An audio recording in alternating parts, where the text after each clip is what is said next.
नमस्कार, मेरा नाम है मृत्युंजय त्रिवेदी और आप देख रहे हैं अमर उजाला। यूपी से एक ऐसी खबर सामने आई है जिसने सभी को हैरान कर दिया। खबर ये थी कि एक व्यक्ति ने अपने घर में आग लगाकर अपनी जान दे दी। उसकी लाश मिली, लेकिन जब तफ्तीश शुरू की गई, जब यूपी पुलिस ने तफ्तीश शुरू की, तब पता चला कि ये कोई मामूली आत्महत्या का केस नहीं था।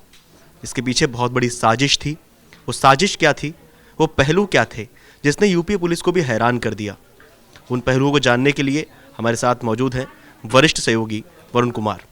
वरुण, क्या खबर थी, कहाँ की खबर थी जिसने सबको हैरान कर दिया, सोचने पे मजबूर कर दिया कि इतना निर्मम कैसे हो सकता है कोई, वो भी महिला। देखिए मृत्युंजय, जो ये केस है ये अपने आप में बहुत ज़्यादा चौंकाने वाला केस है। ये जो खबर है ये एक मामूली खबर ना होके ऐसा लगता है मानो कोई वेब सीरीज़ की स्टोरी हो। ऐसा लगता है कि कोई नेटफ्लिक्स पे आने वाली या बाकी किसी ओटीटी प्लेटफॉर्म पे आने वाली कोई ऐसी सीरीज़ हो जो बहुत ज़्यादा मर्डर मिस्ट्री टाइप है। इस खबर को खबर के रूप में न बताकर मैं इसको एक किस्से के रूप में, एक कहानी के रूप में अपने दर्शकों को बताना चाहूँगा कि ये कहानी कहाँ से शुरू हुई, कहाँ पहुँची और कैसे ख़त्म हुई। जी। इस जो ये पूरा किस्सा है, ये जो पूरी कहानी है, इसकी शुरुआत, इसका जो ओरिजिन है वो इटावा से है। इटावा में एक शख्स रहता है। उस शख्स की उम्र करीब 45 साल है।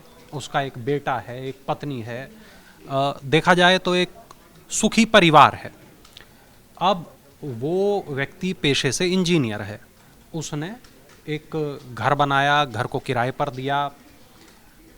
जिसे किराए पर दिया वो एक लड़की है, और वहाँ पर उसको जब ये घर किराए पर दिया गया तब उस लड़की के साथ उस शख्स की नज़दीकियाँ बढ़ गईं। और जब नज़दीकियाँ बढ़ गईं तब पता चलता है कि जो लड़की है उसके साथ उसके संबंध बन गए। और इसके बाद जो चीज़ हुई वो और ज़्यादा चौंकाने वाली थी। उस शख्स ने उस लड़की के कुछ वीडियो भी बनाए, आपत्तिजनक वीडियो थे। वो वीडियो उस व्यक्ति ने अपने मोबाइल पर रख लिए, और जब उसने ये वीडियो अपने फ़ोन में रख लिए तो इनको दिखा दिखा के वो लगातार उस लड़की को ब्लैकमेल करने लगा।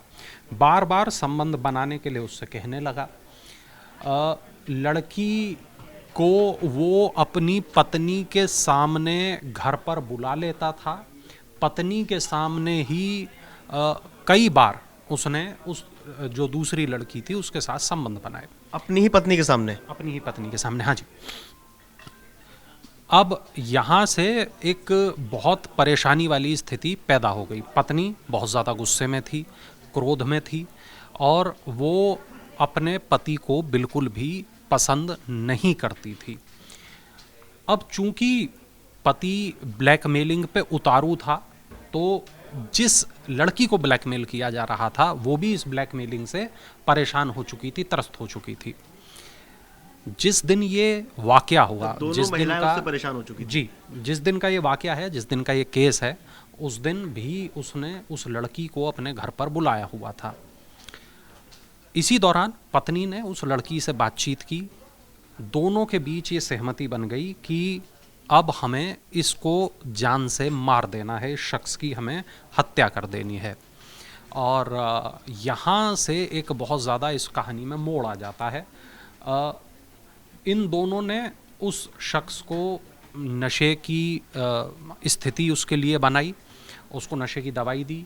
वो जब बेहोश हो गया, वो जब सो गया, तब पत्नी किचन से मूसल निकाल के लेके आई। उसने अपने पति के सर पर मूसल मारा। पति की वहाँ उस मूसल के लगने से मौत हो गई।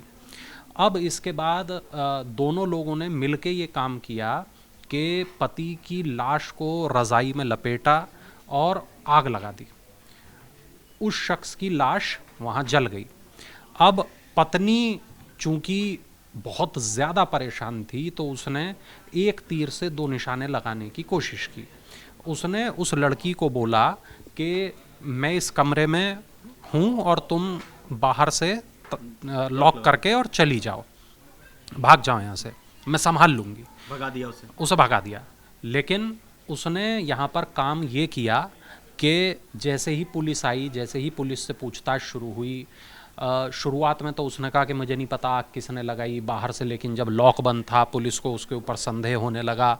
पुलिस ने इससे पूछा कि कौन और था, तो उसने बताया कि एक लड़की है वो यहाँ रुकी हुई थी, तो जिसे उसने भगा दिया। अब उसने ये सोचा कि पति को मैंने मार दिया, हम दोनों ने मार दिया, और इसके हत्या के आरोप में ये लड़की जेल चली जाए, तो मतलब मेरी दोनों ही परेशानियां खत्म हो जाएं, मैं बरी। तो लेकिन यहाँ पुलिस ने जब जांच पड़ताल की, कॉल रिकॉर्ड्स देखे, तार से तार मिला के देखे, क्योंकि कानून के हाथ लंबे हैं, बचना नामुमकिन है, और जब पूरी स्थिति की आकलन किया गया मृत्युंजय, तो अंततः ये पता चला कि इस हत्या के भीतर 2 महिलाओं का हाथ है। मरने वाला जो है वो, उसकी क्या गलतियां थीं वो फैसला कोर्ट करेगा, वो उसने ठीक किया गलत किया, उसने क्या कुछ ऐसा किया कि जो ये परिस्थितियां बनी, वो सब तमाम चीज़ें हैं जो जिनका फैसला कोर्ट करेगा। मगर किसी को जान से मार देना किसी सॉल्यूशन की बात नहीं होती है। लेकिन यहाँ पर हत्या की गई और हत्या को आत्महत्या दिखाने की कोशिश की गई, लेकिन पुलिस ने इस पूरे केस का पर्दाफाश कर दिया। अब मैं आपको अब इस किस्से के किरदार बता देता हूँ। मामला इटावा का है और ये वहाँ पर एक वृंदावन कॉलोनी है, निजी कंपनी के इंजीनियर राघवेंद्र, जिनकी उम्र 45 साल थी, उनकी हत्या हुई थी। उनकी पत्नी किरण और एक जो अन्य लड़की थी जिसका नाम रिपोर्ट में भी नहीं खोला गया है, वो लड़की, इन दोनों ने मिलकर इस को जान से मार दिया, राघवेंद्र को। और इसके बाद पुलिस ने अब इन दोनों महिलाओं को गिरफ्तार कर लिया है और आगे की जांच अभी भी की जा रही है। अब इस मामले को कोर्ट में ले जाया जाएगा, जहां कोर्ट दोनों की सजाएं तय करेगा। मृत्युंजय, अब सवाल ये उठता है कि जिन परिस्थितियों में इस घटना को अंजाम दिया गया, इस वारदात को अंजाम दिया गया, कोर्ट उस पर क्या कह सकता है? देखिए मृत्युंजय, मैं यहाँ पर एक छोटा सा अपडेट देना चाहूँगा। एसएसपी संजय कुमार वर्मा का एक बयान है। उन्होंने ये बताया है कि पत्नी को तो गिरफ्तार कर लिया गया है, लेकिन युवती की तलाश अभी की जा रही है और बहुत जल्द उस युवती को भी गिरफ्तार कर लिया जाएगा। फिलहाल पुलिस ने वो माचिस बरामद कर ली है जिससे आग लगाई गई थी, वो गिलास बरामद कर लिया है जिससे पति को केमिकल दिया गया था, और वो मूसल भी बरामद कर लिया गया है जिससे हत्या की गई थी।